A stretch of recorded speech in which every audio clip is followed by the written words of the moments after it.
Hi everyone, my name is Aditya Gupta. I scored a 99.57% in CAT 24 and converted a couple of Blackie IMs. Plus, I gave CAT this year as well. So, based on my analysis, क्योंकि मैंने CAT 24 में भी दिया है and I given CAT in 25 as well. So, based on my analysis, what are the top 5 mistakes that you should be avoiding when you're preparing for CAT? Because अभी तक जितने भी serious aspirants होंगे, जो भी repeaters होंगे या जो भी CAT 26 के aspirants होंगे, I hope all the serious aspirants at least have started their preparation because it may seem like you have a lot of time. But जैसे जैसे आप प्रिपरेशन में आगे बढ़ोगे there are lot of things that you have to do. आपको foundation build करना है पहले, फिर रिवीजन अच्छे से करना होगा, सारे कंसेप्ट फॉर्मूला सब अच्छे से रिवाइज करना होगा, then you have mocks, then you have a lot of other things that you also have to do. So आप अभी से प्रेप स्टार्ट कर दो. If you have not started right now then you should definitely start your prep. And moving on to the video कि आपको what are the top 5 mistakes. These are very personalized because मैंने CAT 2 साल दिया है, एक साल it went decent. Next year 25 it wasn't very kind to me. So based on my analysis, based on my experience, ये 5 mistakes आपको totally avoid करनी चाहिए. And just moving forward, first is, let's see this. You are putting in the hard work, right? But there are these 5 mistakes that a lot of people make, right? जिसकी वजह से आपकी percentile drain होती है, okay?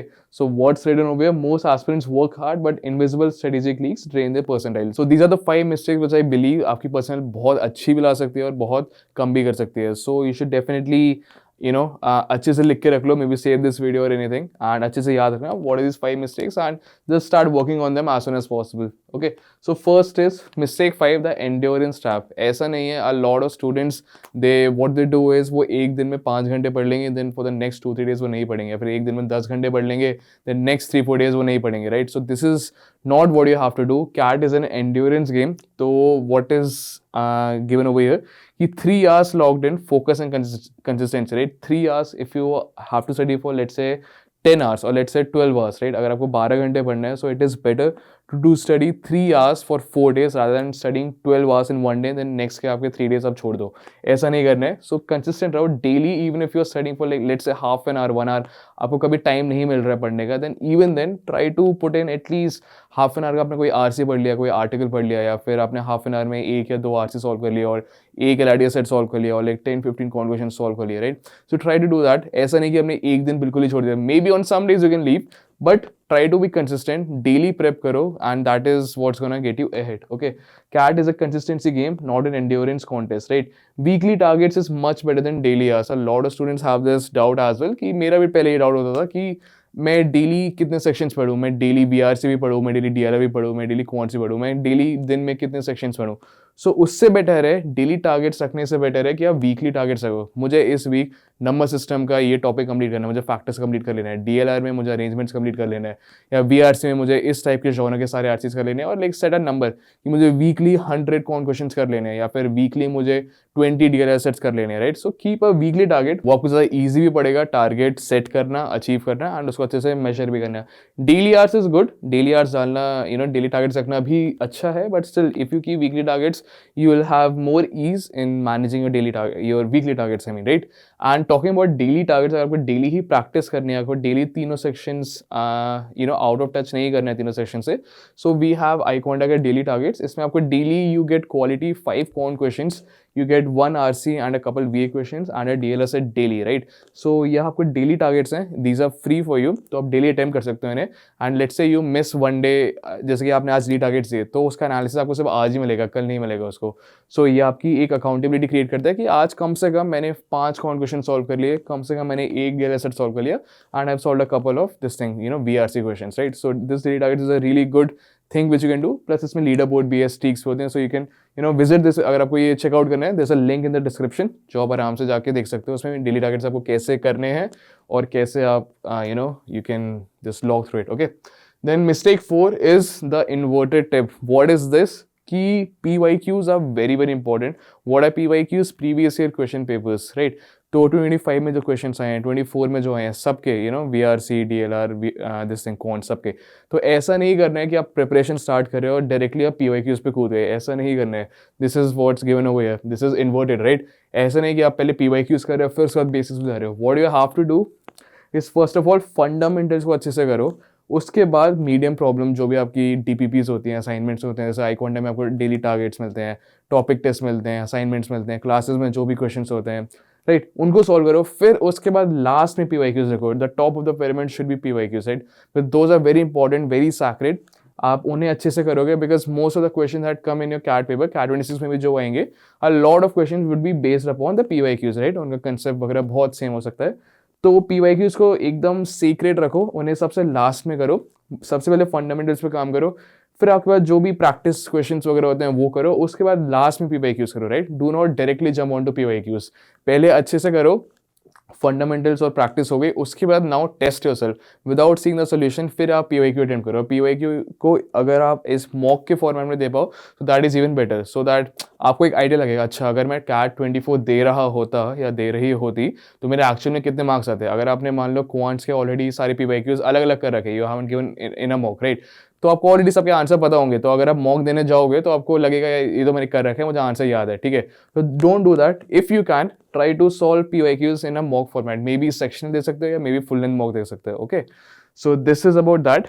Fundamental is first, PYQs are the final test, not the starting line. Okay, I hope you get this mistake. And again, if you want PYQs तो iQuanta के website पे सारे PYQs अवेलेबल है. 2018 से लेकर 25 तक सारे अवेलेबल है. इन मॉक टेस्ट भी दे सकते हो आप, सेक्शन वाइज भी लगा सकते हो, टॉपिक वाइज भी लगा सकते हो, फुल लेंथ मॉक भी दे सकते हो. If you want the link to this previous year question paper आपको डिस्क्रिप्शन में मिल जाएगा, so you can check it out from there. Mistake 3 is the sectional gamble, right? So this is something which is based on my story. मतलब इतना कम नहीं आया है. VRC is like थोड़ा क्लोज है. तो मेरा इस बार कैट में कैट 25 में VRC में इट वॉज 99.5 प्लस, ठीक है. एंड इन QADLR इतना नहीं था, बट इसके अराउंड ही कुछ था, राइट.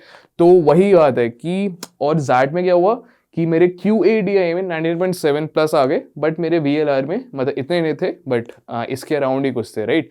बट मेरी सेक्शनल निकल गई है, इससे थोड़ा ज़्यादा ही था, बट QADI इसमें ज़्यादा हो गया और QADI मेरा कैट में कम हो गया, बट कैट में मेरा VRC ज़्यादा हो गया और जैट में मेरा VRC कम हो गया. So this is what you have to keep in mind कि ऐसा नहीं आप सारे सेक्शंस को इक्वल इंपॉर्टेंस नहीं दे रहे हो. In every section you have to remember कि आपको सेक्शनल क्रॉस करनी है. Let's a lot of students have difficulties in quants, ठीक है. ऐसा नहीं आपको कॉन्ट्स में 99 लानी ही लानी है. May be just pass the sectional personal 85 आप कॉन्ट्स में ले आओ, बाकी आप LRDI और VRC में 99 प्लस ले आओ, राइट. तो आपकी ओवरऑल जितनी भी होगी वो 99 प्लस ही होगी, राइट. सो मेक श्योर आपका कोई भी जो सेक्शन है उसको आप निगलेक्ट ना करो. जितने भी वीक सेक्शन है या फिर जो भी स्ट्रॉन्ग सेक्शन भी है, सब पे इक्वल अटेंशन दो. मे बी स्ट्रॉन्ग सेक्शन या फिर वीक सेक्शन जो भी उन पर थोड़ा ऊपर नीचे पे अटेंशन कर सकते हो, बट मेक श्योर आपकी जितनी भी सेक्शंस हैं वो सब पे इतना अटेंशन जा रहा है कि आपकी कोई भी सेक्शनल मिस ना हो जाए. ऐसा नहीं होना चाहिए because a lot of college सारे ही IIMs में सेक्शनल पर्सनल होती है. नो मैटर अगर आपकी 100 पर्सनल भी आ गई कैट में, ओवरऑल 100 पर्सनल, बट आपके VRC या कौन से DLR में आपकी लेट्स से सेक्शन क्रॉस नहीं हो रही है, then you are not eligible for any of the IIMs, right. So you have to keep in mind कि आपको सेक्शन पर्सनल भी क्रॉस करनी है. सो मेक श्योर आपके तीनों सेक्शन बैलेंस्ड हो. जो आपका अच्छा सेक्शन और स्ट्रॉन्ग सेक्शन मे बी उस पर डबल डाउन करो और अच्छा करो, बट जो आपका वीक सेक्शन है डोंट थिंक कि मुझे उस पर 99 लाना है. उस पर may be just cross the section, बाकी दोनों सेक्शंस में काफी अच्छा कर लो. ओके, सो आपकी ओवरऑल वैसे ऊपर चली जाएगी. So difficulty flips. Being brilliant in one section does not compensate for being weak in another. Remember this. Being brilliant in one section does not compensate for being weak in another sections. Okay, now this you have to find the right sweet spot कि आपका VRC DLR QA में right sweet spot ढूंढो कि आपके मतलब तीनों section भी cross हो रही है प्लस आपकी ओवरऑल भी अच्छी आई, ठीक है. मे बी अगर आपका VRC स्ट्रॉन्ग है उस पर डबल डाउन करके ज़्यादा ले आओ. DLR डिसेंट है तो उसमें ट्राई करो कि सेक्शन निकल जाए, थोड़ी अच्छी आ जाए, may be crossing a sectional threshold कोई जो आपकी होगी. और QA लेट्स से अगर आपकी वीक है, I am just giving an example, right. किसी के लिए हो सकता है VRC वीक हो, किसी के लिए हो सकता है DLR वीक हो. Okay, so it's just an example. QA weak है तो मेक श्योर कि आपके बस सेक्शनल निकल जाए उसमें, एंड मेक श्योर कि जितनी ज़्यादा आ पाए उतनी ज़्यादा का ट्राई तो करो, एम तो करो, बट मेक श्योर एटलीस्ट आपका सेक्शनल निकल जाए उसमें, ठीक है, ताकि आपका सेक्शनल की वजह से कोई कॉलेज रहना जाए आपके लिए. नाउ दिस, अगर मान लो आपको कोई सेक्शन वीक है या फिर कोई सेक्शन आपका बहुत स्ट्रॉन्ग है, उस पर आपको डबल डाउन करना है, या फिर लेट्स से कोई वीक सेक्शन है आपका, तो उस पर आपको अच्छे से मेहनत करनी है, right. So these are 3 basic modules that iQuanta provides. iQuanta का CAT 26 batch has already begin and arithmetic की classes are starting this week in itself. So if you want to join the batch, आपको full structured approach चाहिए with basic modules, 24/7 doubt solving, practice question, assignments, mentorship, all the teachers, mocks, crash course, everything, then you can check out this course. Plus let's अगर आपकी quants weak है, then you can check out this non engineers quants. This basics module, right? तो आपकी basics strong होंगे, उसके बाद ही आप आगे जाके जो नेक्स्ट हाई लेवल कंसेप्ट वो चीज़ें पढ़ पाओगे और सीख पाओगे, राइट? सिमिलरली ये VRC एसेंशियल्स की बेसिक मॉड्यूल्स है, ये LRDA की बेसिक्स मॉड्यूल है. Then you have live conceptual classes and application classes.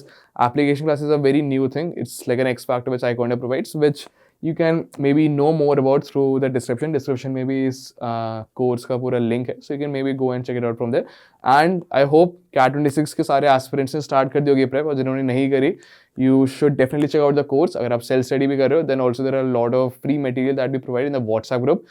तो एक व्हाट्सएप ग्रुप का लिंक है डिस्क्रिप्शन में and even in the comments, pin comment में होगा, you can join that WhatsApp group. उधर मैं रेगुलरली आपके टाइम टेबल, आपके सिलेबस PDFs, आपके फॉर्मूला PDF सब शेयर करता रहता हूँ. So moving on to the next slide, this is mistake number 2, ignoring the biological clock. This is something which बहुत आगे जाके आता है, अभी के लिए आपको नहीं सोचना है इसमें, but still keep in mind कि आप बाद में भी कम से कम आपको इतना याद रहे, ठीक है? लेट्स से क्या होता है ना, कैट में when you fill the form, एक टाइम आता है कि आपका एडमिट कार्ड आता है, राइट? एडमिट कार्ड आता है कैट के 1 महीने पहले, ऑलमोस्ट 3 to 4 वीक्स पहले. मान लो अगर आपका कैट 30th नवंबर को है, then maybe November 1st week के अराउंड आपका एडमिट कार्ड आ जाएगा, ओके? तो एडमिट कार्ड में आपका लिखा रहता है आपका कौन सा स्लॉट है कैट का. तो स्लॉट 1 होता है, स्लॉट 2 होता है, स्लॉट 3 होता है. Slot 1 is morning, slot 2 is afternoon, slot 3 is evening, right? तो लेट्स से आपका स्लॉट 1 आया है, ओके? तो आपको अपना बायोलॉजिकल क्लॉक ऐसे सेट करना है कि आप डेली 1 वीक 3 वीक्स तक, 1 मंथ तक, जब भी आपका एडमिट कराया है उसके बाद से लेके कैट तक आपको अपना बायोलॉजिकल क्लॉक ऐसे सेट कर लेना है. तो आप D-Day के दिन, मतलब कैट के दिन जिस टाइम पे आप उठोगे, उसी टाइम पे पूरे जो प्रीवियस 3 वीक्स है, मतलब कैट के पहले और एडमिट कार्ड के आने के बाद, ठीक है, उस प्रीवियस 3 to 4 वीक्स में सेम टाइम पे उठो, सेम मतलब खाना खा सको तो सेम खाना भी खाओ, और सेम रूटीन रखो. पहले आप सुबह उठे, जो आपको फ्रेशन अप होना है फ्रेशन अप हो, सेम जैसे अगर आपको मान लो 8:30 से आपका स्लॉट स्टार्ट हो रहा है, 8:30 से आपका एग्जाम टाइमिंग, सो 8:30 से लेके 10:30 तक give a mock daily for the next 3 to 4 weeks. Daily नहीं, मे बी ऑल्टरनेट डे, वो तो चलो बात की बात है, बट अपनी बायोलॉजिकल क्लॉक ऐसे सेट कर लो कि आपका जो कैट D-Day के दिन जो आपका टाइम टेबल होगा, वही सेम टाइम टेबल आप प्रीवियस 3 to 4 वीक्स में फॉलो कर रहे हो, okay? So this is that, because a lot of times it happens कि काफ़ी लोगों का स्लॉट होता है सुबह का, राइट? और उन्हें आदत होती है रात में पढ़ने की, और सुबह लेट उठते हैं, मान लो 12 बजे उठते हैं दिन में, और लेकिन आपका स्लॉट का टाइमिंग है सुबह 8:30, राइट? तो आपका दिमाग वर्क ही नहीं करेगा, बिकॉज आपको आदत ही है कि आप 12 बजे डेली उठो, राइट? तो अगर आप 3 to 4 वीक्स पहले से आदत डाल लो कि मुझे जल्दी उठना है, सेम टाइम पे मुझे मॉक देना है, उसके बाद एनालिसिस वगैरह जो भी करना है, सेम खाना खाना है, तो may be on the CAT D-Day आपकी बायोलॉजिकल क्लॉक ऐसे सेट हो जाएगी कि आपका उस टाइम फ्रेम में, मे बी आपका आफ्टरनून स्लॉट होगा या फिर इवनिंग होगा या फिर मॉर्निंग होगा, उस टाइम फ्रेम में जब आप मॉक दे रहे हो और उसी टाइम फ्रेम में आपका जब एग्जाम होगा, तो आपका main like full focus, full attention और फुल आउटपुट उस एक टाइम फ्रेम में निकलेगा, right? So make sure of this कि अगर मान लो आपका टिपिकल रूटीन 10 AM में सोना नहीं है, अगर आपका मान लो अगर आपका 8:30 एग्जाम है मान लो, राइट? तो उस टाइम पे you have to be very very active, and उस टाइम पे ऐसा नहीं कि आप सो रहे हो लास्ट 3 to 4 वीक्स में, कैट के पहले और एडमिट कार्ड आने के बाद, ठीक है? So make sure of that.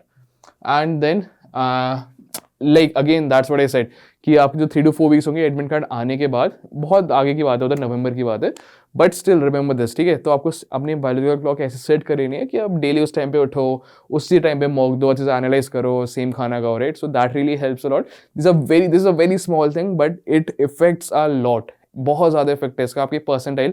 अगर आप मान लो हर मॉक में 99, बिकॉज मैंने देखा है हर मॉक में, मेरे साथ भी हुआ, अगर हर मॉक में 99 प्लस भी स्कोर कर रहे हो, लाइक आपके जितने भी मॉक्स, आपने 100 मॉक्स दिए, सब में आपने 99 प्लस स्कोर कर रहे हैं, बट अगर आपका ऐसा ये नहीं है, बायोलॉजिकल क्लॉक सेट नहीं है, because D-Day is very unpredictable, कुछ भी हो सकता है, राइट? मान लो जाते जाते एग्जाम सेंटर जाते जाते आपका लेट्स से आप ट्रैफिक में फंस जाते हो, या फिर आप कुछ भूल जाते हो, एडमिट कार्ड भूल जाते हो, तो पैनिक बहुत ज़्यादा क्रिएट होता है, राइट? तो उसकी वजह से आपका D-Day एक दिन पूरा खराब हो सकता है. सो मेक श्योर आपका बायोलॉजिकल क्लॉक पूरा अच्छे से सेट हो, और वही सेम रूटीन फॉलो करो. That is very very important, but it is for the latest stages, okay?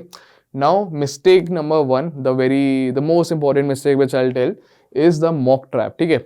ऐसा नहीं करना कि आप 100 मॉक्स दे रहे हो. Giving 100 mocks is a very good thing, but giving 100 marks and not analyzing it properly is the worst thing that you can do, ठीक है?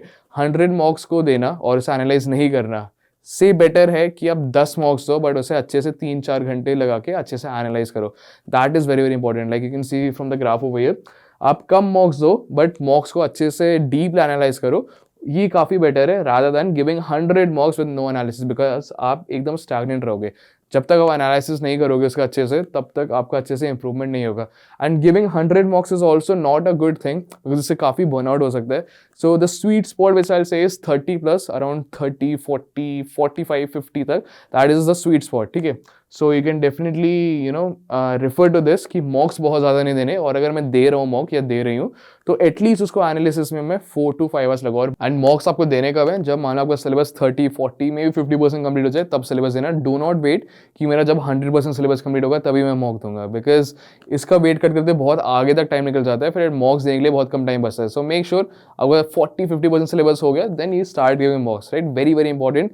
Giving mocks is probably the most crucial part of our entire journey. Mocks, basics, foundation clear करना, revision, concept सीखना, these things are very very important. Okay. Now lastly कि अगर मान लो आपका कोई answer wrong हो रहा है, अगर let's say you are trying to solve a question और आपने आंसर गलत सॉल्व करा है, देन मेक श्योर कि आपका क्या गलती क्या थी, आपकी कंसेप्ट गैप था, आपको कंसेप्ट नहीं आता था, कैलकुलेशन एरर था, या फिर पैनिक मिस्टेक थी, मैंने बहुत जल्दी जल्दी पैनिक कर दिया इसलिए गलत आंसर हो गया, या फिर लेट्स से सिली मिस्टेक थी, मतलब आपका आंसर तो कुछ आया लेकिन आपने मार्क कुछ और कर दिया, right. That is also something that happens. So make sure for every wrong answer you try to analyse कि मेरा आंसर गलत क्यों हुआ. ओके. तो ऐसा भी नहीं एक आंसर के एनालिसिस में बहुत ज़्यादा टाइम लगा रहे हो. सो एक आपका स्ट्रक्चर बन जाएगा when you start doing this, एक से आपको खुद बन जाएगा. So that is something which also comes in the later stages, right. और अगर अभी भी प्रैक्टिस के टाइम भी अगर आपके कोई आंसर्स गलत हो, सो मेक श्योर आपके आंसर्स गलत क्यों हो रहे हैं. कैलकुलेशन मिस्टेक है, कैलकुलेशन एरर है, तो work on a calculation. Concept gap है तो work on a concept, right. Try to revise our previous classes और like whatever notes that you have made. Okay. So recommended 40 to 60 quality mocks, 40 to 60 quality mocks pretty good. और उसका analysis तो मतलब 2 to 4 hours तो कम है maybe, because I use to do analysis of at least 5 to 6 hours. मुझे इतना लगता था 2 घंटे, 1.5 आवर कुछ क्वांट्स में लगता था, 1.5 आवर मुझे उसमें लगता था DLR में, प्लस उसके बाद 1.5 या फिर 2 आवर्स उसमें लगता था BRC में. सो अप्रॉक्स उतना टाइम लगता था मुझे, 4, 5, 6 आवर्स कभी कभी. ओके.